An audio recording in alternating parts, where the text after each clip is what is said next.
Welcome to this episode and welcome to Morocco, where we're with Intrepid. First time we've travelled with Intrepid. Also, first land tour on our channel. So, two firsts, starting in Casablanca, where we are now, in front of the world's third largest mosque. And we'll travel for a week, ending up in Marrakesh. And we're travelling with our son, Nick, and his fiancée, Christiana.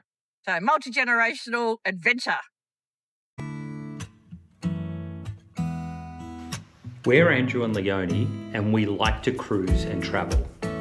Join us on our travels all over the world as we review a range of cruises, cruise lines, land tours, all sorts of shore excursions, and a range of hotels and resort holidays.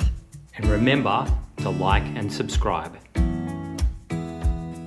Welcome to this episode, which is an episode on Morocco. It's also the first time that we've ever travelled with Intrepid Tours.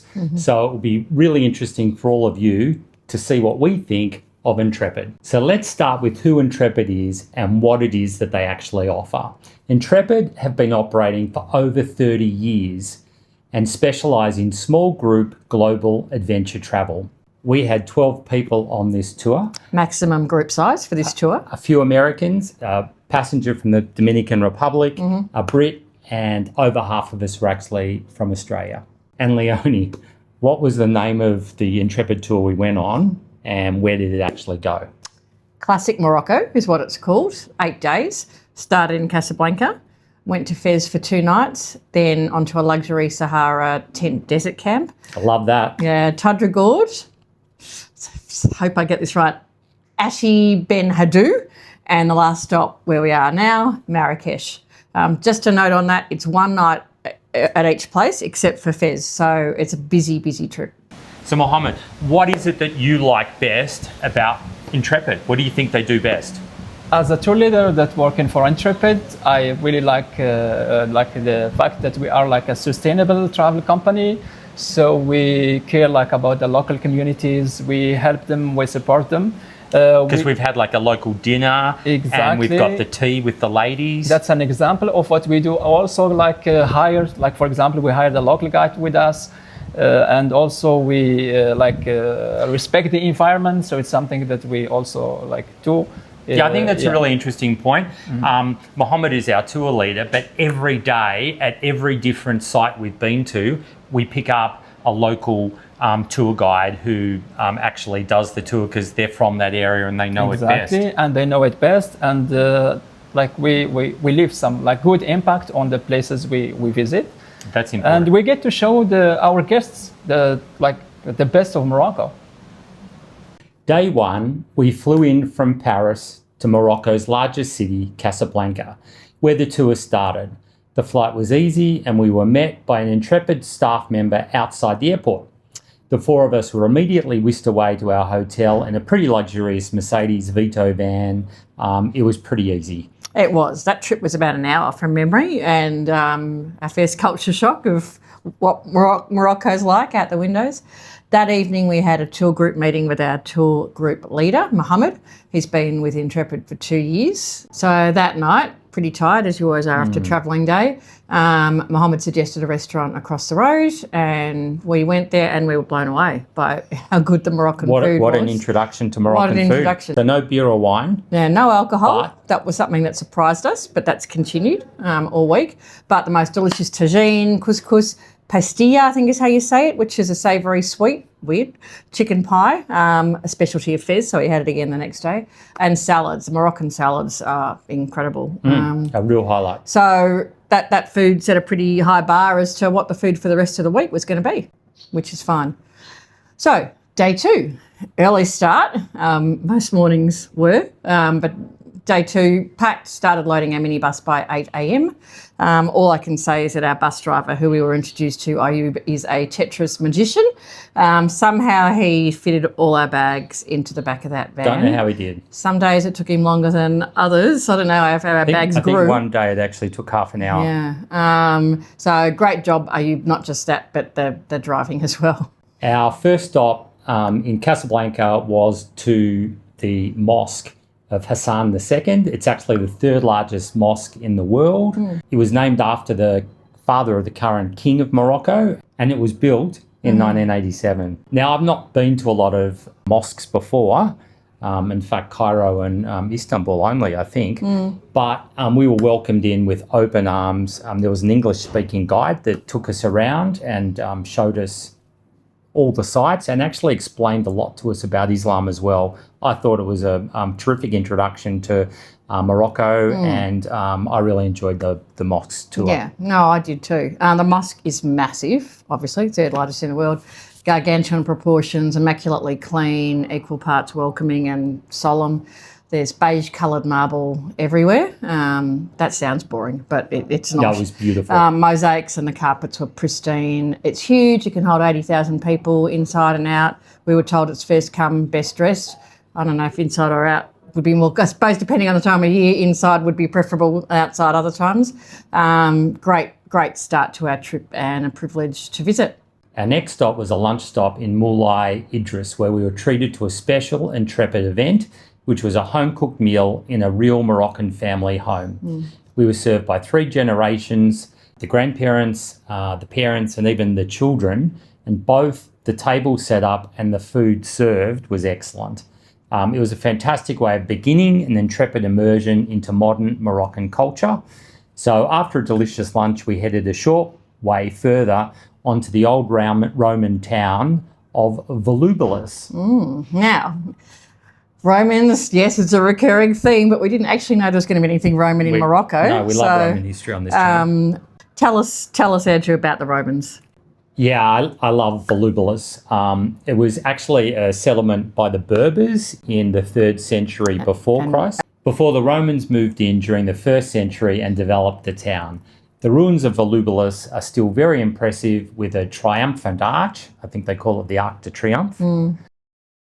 City gates, a temple, and the remains of several mosaic floors from the old Roman villas, which were incredibly impressive. It was very impressive. It was very hot, even though we went, it was about 5 o'clock by this stage. So make sure you've got sunscreen, water and a hat. And the guide told us that most of the ruins are still under the ground. Yeah. But they have to concentrate their efforts on what they've revealed to make sure that that doesn't crumble away. It was fascinating. We went from there to Fez. We'd been held up by some dreadful traffic earlier in the day, so we were running late all day. So we went straight to the restaurant where we had an included dinner, and that was in the Medina, which means Old Town. So the which Medina also of means, Fez. wow, it was an amazing historical town. It does mean wow. The restaurant was 5th generation. We had a lovely introduction to the family. Most gorgeous traditional Moroccan building that it was in. Those tiles were amazing something else. tiles. Yeah. And like a Riad we stayed in Fez, the Riad we're staying in here in Marrakesh, and that restaurant, you can't see anything except the door from the street because the tradition is not to show your size or show off your wealth. So you really need a guide in Morocco because how would you find these places? So behind this door was this massive restaurant, and yeah, that was another great meal. Grandma in the kitchen cooking up the local specialty, which is pastilla, chicken pie. Look, I personally love that chicken pie. I did too. I couldn't get enough of it. We've bought a Moroccan cookbook, so we're going to see if we can replicate it. It was a savoury and sweet taste to the pie, which sounds unusual, but like if you get a chance, try it. The salads were next level again as well. We had a terrific meal, a great night in Fez. And yet again, and this keeps coming, there's a great attention to detail in the beautiful crockery that the food is served in and the way it's presented. It's not just a little garden salad slapped together like I might do. Everything is beautifully presented, as is the last course, which is always fruit, which is always beautifully presented as well. Anyway, we're exhausted by this stage. We finally got to our 14th century Riad at about 10:30. 14th century? Yeah, at about 10:30 at night. As I said, exhausted, long day of driving and sightseeing, but what a great first full day. Was that all in one day? That was all in one day. Day 3 was our whole day in Fez. Fez is Morocco's royal city with a population, believe it or not, of 1.3 million. It's the largest Islamic medieval city in the world. Of course, it's also UNESCO heritage protected, which it thoroughly deserves. But it's Fez's old walled town called the Medina, which is what we really came to see. Apparently, there's 9,000 lanes and jokingly, I think 40,000 dead ends where, look, it's an incredibly easy town to get lost in. Yeah, we had a local guide, as we did every day, not in addition to Mohammed. And this particular hour, 2 hours, we were in the old town. The local guide was at the front. Mohammed, our tour leader, was at the back, and that was we were in the middle, obviously. That was so that we didn't get lost, because none of us How would you have gone, do you think? I'm useless at direction, but you're not. You couldn't have found your way either. No, it's incredible. It's an incredible place to visit, but you need a guide. Yeah, you need a guide. And also he told us some terrific things, like about how many dead ends there are. It was a more leisurely start because we didn't have to do really any driving this day, so it was about 9 we started. We looked at the Royal Palace gates, then onto a fortress which sits high above the Medina for a panoramic view, and then we spent 6 hours punctuated by lunch in the Medina. Looking at all sorts of... Yeah, what a treat, looking at all sorts of crafts. So first up was a ceramics factory. Here we witnessed potters using feet-propelled clay turning or pottery wheels. We saw artisans who are apprenticed for 5 years, applying handmade artwork to the pottery. That was fantastic to see. The finished tagine pottery looked amazing, but I'm not sure it's something that's going to fit in our luggage. So sadly, we had our luggage. Sadly we had to pass on buying the tagines, but they look terrific. Next, we went to a traditional tannery. Now that was mind-blowing is overused, but it was one of the largest traditional tanneries. It was educational. Yeah, left inside the Medina. As you walk in, they hand you mint. And I was like, what's this for? And you were told to smell it because the smell of the tannery is really strong. Pungent. So, yeah, not nice. What's the perfume called? Chanel number 7? No. Camel number 7. That was quite funny. So the mint helped. We saw the local labourers working the leather through various pools, different chemicals for different parts. I wouldn't like it.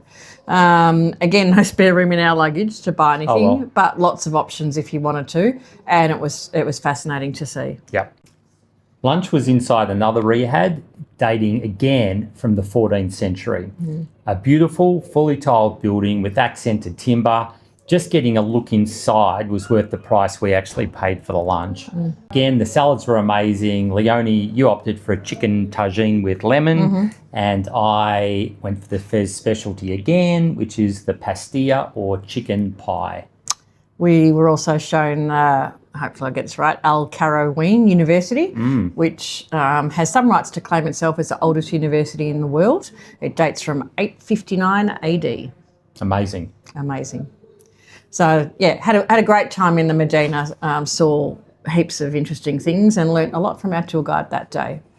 Now, after walking around the Medina all day, we were all pretty tired. We wanted to have some downtime. So we actually came up with the idea that we just have a picnic of cold cuts, olives, cheeses, some salamis, and we had it on the terrace of our riad as the sun went down. Yeah. It was... The view was amazing. Yeah. What a great way to finish a superb day in Fez. Indeed. Day 4 was our Sahara Desert day. For me, the highlight of our trip. The highlights kept running all day long. I've always wanted to see the Sahara, even if only for one night. So me too. It was really, really special. We both loved it. We did. So we started in Fez, left early because we knew it was going to be a long drive. It was about 6 hours worth of driving, up and through the Atlas Mountains, onto the Atlas Plateau, down again to the beginning of the northwestern corner of the Sahara Desert. Where we were camped was only about 15 or 20 kilometres from the Algerian border. The drive itself was stunning. We cruised past pine forests, saw dozens of monkeys called Barbary macaques. We cruised past valleys packed with date palms. I loved these date palms. We were lucky with the date palms because it's September when we're here in Morocco. Apparently they're harvested in October. My goodness, there's a lot of dates. You basically see these palm. Yellow clumps of yellow hanging down from the female date palms because the male date palms don't produce dates. We learnt that too.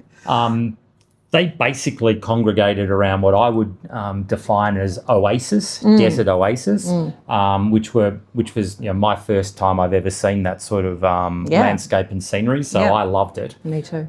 So we arrived. spellbound because what was in front of us was these, mythical, well, they weren't mythical because they were there, Sahara Desert dunes, mesmerising sand dunes as far as the eye could see, super fine, pure red sand, but goodness, it was hot. Well, actually, on the colour of the Sahara changes depending on the time of day, where the sun is, and how cloudy it is. So it's actually an ever-changing landscape. Yeah, we did have a reasonable amount of cloud, which impacted the sunset, but still beautiful. So we arrived at our luxury Sahara tent camp. Was it hot? Yeah, 42.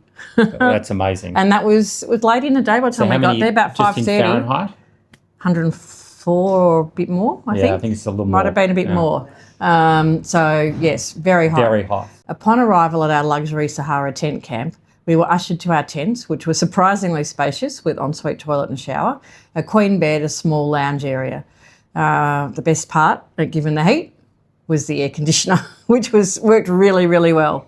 It actually worked so well that we got cold during the night and needed to pull on a heavy doona, which is a bit crazy because when we woke up, the outside temperature was in the mid-30s. Yep. So that air conditioner was incredibly effective. Incredibly effective. But before we could relax in the air-conditioned tent, it was time for treat of treats. What did we do? A camel ride. The local staff wrapped us up in the traditional desert scarf headwear, and it was time for a sunset camel ride in the Sahara. We had a few nervous Nellies in our group who weren't so sure about riding a camel, but look, every one of them had a go, and I think you were one of the... This was great. I didn't love the Indian one. I said, I'm not going to do this again, but this one was set up Why did you like this one? Oh, there was a proper handle to hold on to. The one we had in India was... Yeah, I just felt safer. Yeah. Proper saddle. And I just wasn't... Mind over matter, I just wasn't going to miss out on doing a camel ride in the Sahara Desert. So it was great. What did you think? I've done it a couple of times now. I find getting up and to a lesser extent getting down quite scary. Coming down, I shut my eyes. When you're on it, it's sort of like riding a horse. It's not too bad. We did ride along a ridge line, and it was sort of like this. And I thought, ooh. But look, How's the setting? I must be dreaming.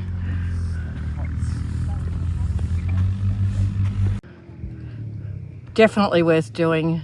You're probably only going to be here once. If you're lucky enough to be here more than once, good on you. There's ATVs, you could do that another time. Overcome your fears, give it a go. Incredible experience. Africa. Sahara. So back in camp, the fun wasn't over. We had a terrific dinner and then witnessed a Sahara sandstorm. Can you believe the strength and ferocity of that sandstorm? That I thought that the tent was going to blow over. I wondered. But look, they've been standing up there for months and months of the tourist season, so all was good. But boy, we were pummeled with a sandstorm. And as fast as it started, it stopped. There was pelting rain too. Yeah. But we were inside having dinner, didn't affect us. And then the rain stopped as well. The rain stopped, so dinner finished and we were told to go outside, and the staff had set up a wood fire and came out with their instruments and drums, put on and we had a little Sahara Desert music show, which was a really fun way to finish another fantastic day. Yeah, amazing. Day 5 was something of a well-deserved, slightly slower day. We left the Sahara after breakfast and arrived at our hotel in Tingir after lunch. Panoramic view from our terrace lunch stop. Of what? Another desert oasis. They kept coming. So it was quite breathtaking that view. There's a mixture of adobe-made traditional homes and ruins around this date palm-lined oasis. So, yeah, all trying to take better photos than the other one. And that was beautiful. And then just a 10-minute drive from there to our hotel, where we actually had a few hours downtime and we had a pool. We did have a pool. The view from our hotel room was amazing, with what looked like an oasis at our very doorstep. Date palms everywhere, and we did spend a couple of hours in that pool. It was a great way to cool off after what had been quite a warm couple of days. And we've been away about a month by now. I lose track. It was you'd had a swim on the cruise a river cruise, but I hadn't. So it was very nice to just have a little bit of downtime. Late in the day, about 5:30. Yeah, like well done, Intrepid. After you've been travelling for so long, you need to have a few hours downtime. The heat had gone out of the sun by this stage, and it was time for our Todra Gorge hike.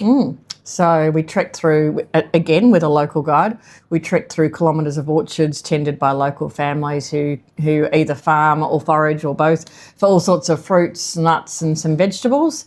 You foraged for some fresh figs. I had to tell you to stop eating them. Yeah, look, the figs were delicious. I also tried almonds and walnuts that we foraged, and it was the Garden of Eden. It was actually beautiful. Todra Gorge with its soaring red cliffs, Atlas Mountains. Yeah, Yep. amazing. Yeah, the red of the mountains and the deep, deep green. Well, the deep, deep red and the deep, deep green. The contrast is just beautiful. I think they're Morocco's colours for me. We walked through some abandoned old adobe mud villages, but the real highlight was walking through the Todra Gorge itself. It was incredibly windy. Like I felt like I was going to be blown over. It was almost windy. cyclonic. Yeah. Because the wind was caught in this gorge, but it was absolutely incredible. So a great walk and about an hour and a half, and then we were driven back to the hotel just in time for a delicious dinner. Day 6. We arrived at our hotel about 2 p.m. and had 3.5 hours of downtime. Now, we both chose to go to the swimming pool for a dip, cool off. Some of our tour mates elected to chill in their rooms or have a sleep. Later that afternoon, though, we all reassembled, and again, what a treat of treats. We went to the famous Ait Benhaddou, an 11th century Moroccan desert Fortified village. But it's actually really well known now as a movie set. Yeah. To tell us some of the movies that have been filmed there. Yeah. Game of Thrones, Gladiator. Both Gladiator movies. Kingdom of Heaven, even Lawrence of Arabia were all filmed in Ait Benhaddou. In fact, the Chris Nolan epic Odyssey, which is, I think, wrapping filming up now and is due to hit the box office next year, was filmed in Ait Benhaddou as well. We'll just have to go and have a look. We will. Ait Benhaddou started in the 11th century, walled fortress town, as we said. The Moroccan word for that is Khazar, Ksar, so we learnt that. There's only 5 families remaining in the old town, although there's many businesses there because it's tourist central and a filming set. There's a new modern town built across the river, which is now connected by a bridge, and it was in the new town that we started our tour. Here we visited a very impressive women's co-op that local women can make Moroccan woolen rugs woven by hand, and the co-op on-sells them on their behalf, ensuring a fair trade scenario for the female rug weavers, which I personally really like that concept. We were shown women on the weaving looms and even other women hand spinning shorn sheep's wool into the woolen yarn that is used to make the rugs. It was very interesting and educational, and the rugs were fantastic works of art. And you were able to buy them, all sizes, and they could be shipped to wherever you live. Next, we went to the famous Ait Benhaddou that we could see. We walked through the old town gates, past the adobe-made mud houses, to the arena that was built for the Gladiator films, and the views from the top of the town over the fertile valley below were unbelievable. Some of the best views of the trip were from Ait Benhaddou. We were also invited into a local artist studio. There was quite a few of them in this town. It's obviously an attraction there. And he showed us Berber magic, which is painting with natural dyes. The natural dyes are used as paints, and they come alive by heating the artwork under flames. I've never seen that. I've never seen that either. It was very impressive. Artist was extremely talented. Anyone in the group who wanted to have a go was able to have a go and create their own little mini masterpiece. Our final stop in the old town was a visit to a tea house, which was a foundation set up to assist local women in the village who had fallen on hard times. Perhaps their partner or husband had died, or they'd been divorced, or women in need of an income, a new start in life and an income. Well done, Intrepid.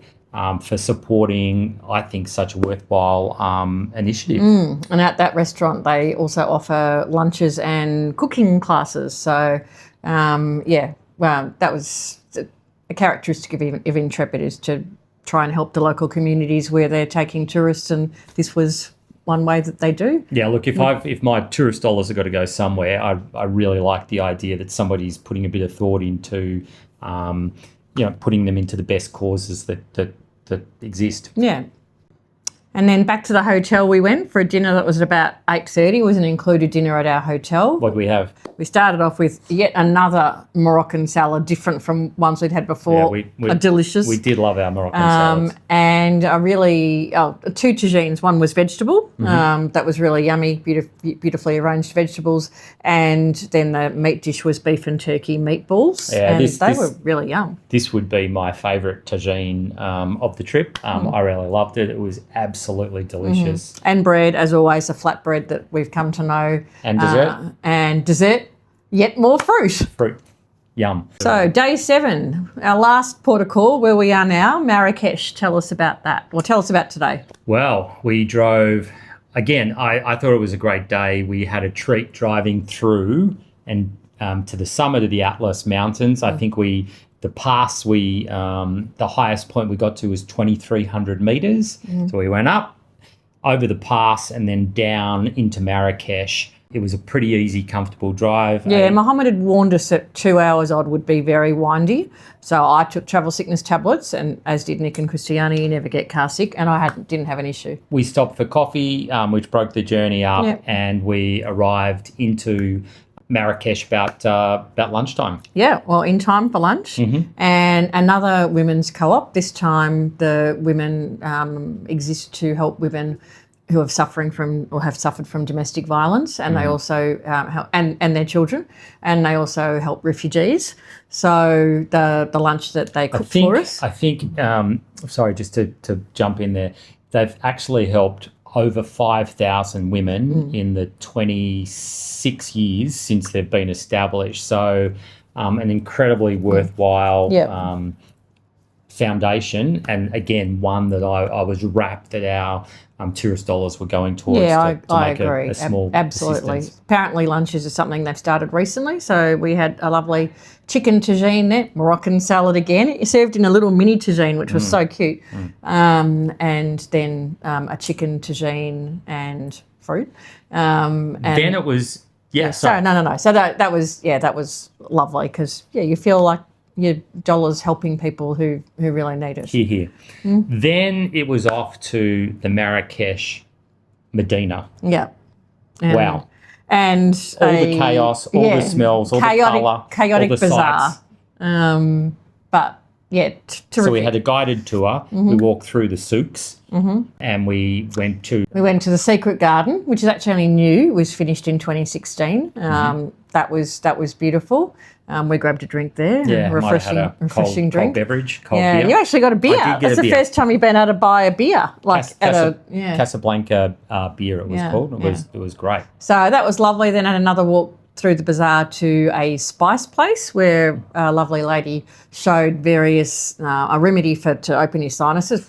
Did it open our sinuses? We bought some, so we'll see how that goes. Some cooking spices, argan oil for cooking purposes, and also for face and hair and spices. I think she was probably talking for 20 or 30 minutes. That was really interesting. And then we were given the opportunity to buy. We did buy a few things. I think most people did. So that was really interesting. And then back through the big square and the bazaar to our Riad. We've got literally 2 hours left of this Intrepid trip, so it's our recording time. But before we wrap it up, let's finish by talking about a few key aspects of this Morocco trip, what we liked. We'll talk about the accommodation, the food, the transport, our highlights, and finally, what we liked most about doing an Intrepid tour. All right, so let's start with accommodation. As I said at the beginning, there was 2 nights in Fez, but everywhere else was one night. 2 different Riads, Fez and Marrakesh. The others were hotels. What did you think about the accommodation? I thought they were quaint.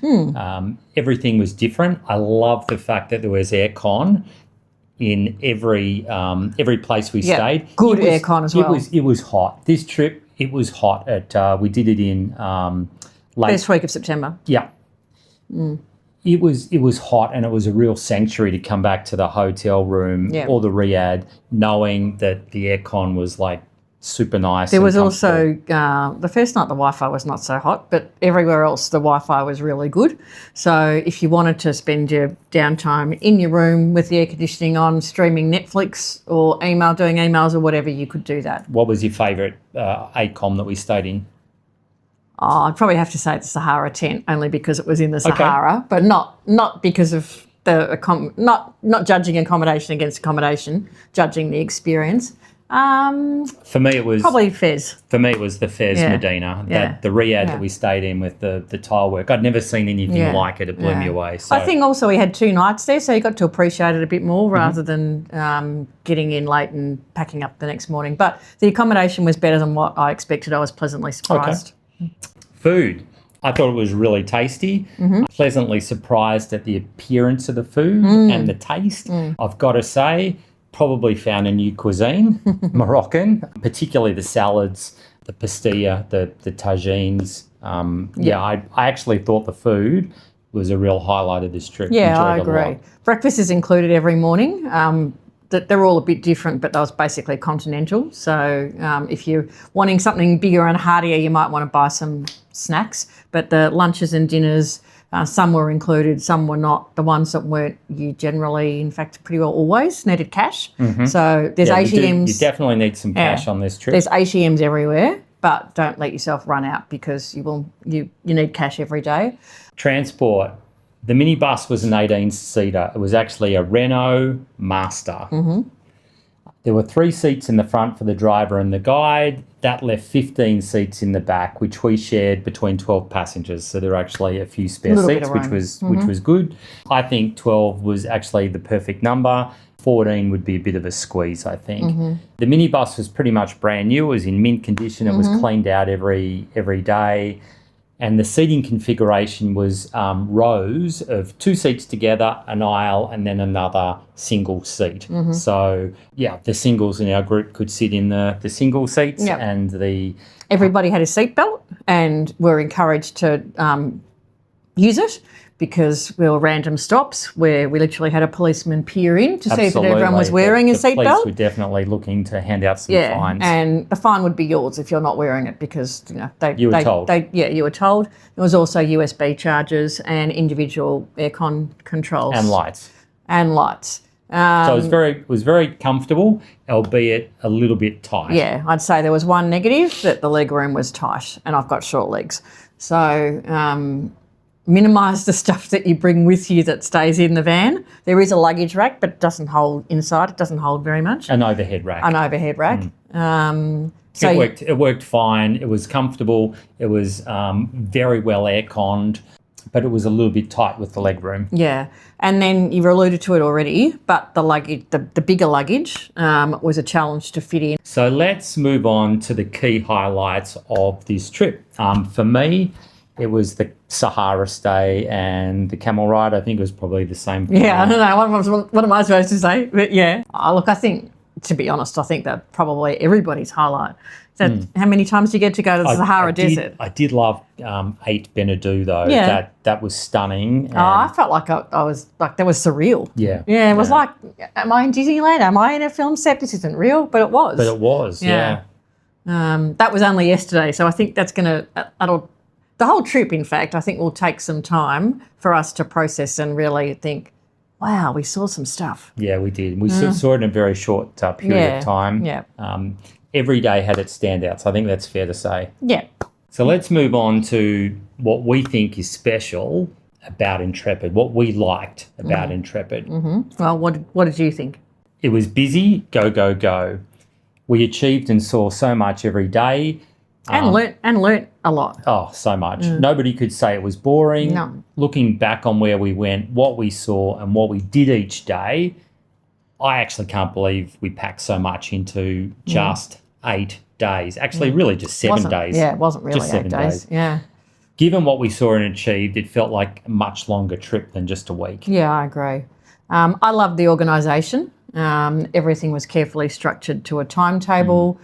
We never travelled for more than a couple of hours. So we'd stop and he'd say, okay, guys, toilet stop, You got coffee 15 stop, minutes, 20 15 minutes, 20 minutes, whatever it might be, back on the bus. So we knew and everyone respected that was what was necessary. So I liked that. And there's no way that we could have seen everything we saw if we were doing it independently. I like the commitment to local communities and giving the money to the local towns that we visited. We picked up local guides in every single village we went to. So that meant that the money that Intrepid was paying out was actually going straight to that local village. I like that. We had the lunch in the home of a local family one day and paid them directly. We visited 3 small women-only businesses. The first where we had the tea and pastries, then there was the co-op selling the handmade carpets, and the third was the restaurant helping to skill women for life in the real world. Both of us really liked how Intrepid supported these fledgling businesses and these women in need. Yeah, absolutely. I liked being on a tour with other people. You know, we travel a lot on our own these days, so it was fun to be with other people. There was a great mix of nationalities, 3 solo travellers, as I said, and we all looked out for each other, had some great dinners and chats, and had a great travelling group. So special shout out to any that were on our Classic Morocco trip with us. Of course, we also had our son and his fiancée, and that was very special too. A small thing that I liked was that Intrepid organised a tipping pool, a tipping kitty, if you like, where on day one we all contributed a set amount of money, and that paid for the bulk water that we enjoyed every day, but it also included the tips paid to the local guides and to the businesses we visited. So stress-free for us.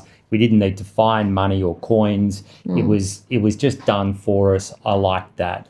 Being chaperoned or led around Morocco, because it's so foreign, I think is the way to go. It was very easy. It was very easy, right down to when we stopped for toilet stops, Mohammed would say whether we needed coins for the toilet or not and how much, and if we didn't have them, he had some and he'd give it to us. So I'm not going to suggest we were treated like primary school children, because we don't like that. We weren't. We were treated as adults, but with assistance. They made it easy. They made it easy. So I enjoyed that. Great shout out to our tour leader, Mohammed, a star, watch this space, big future, master of multitasking, always a smile on his face. Master of languages too. Master of languages, I think he said he spoke 5 or 6.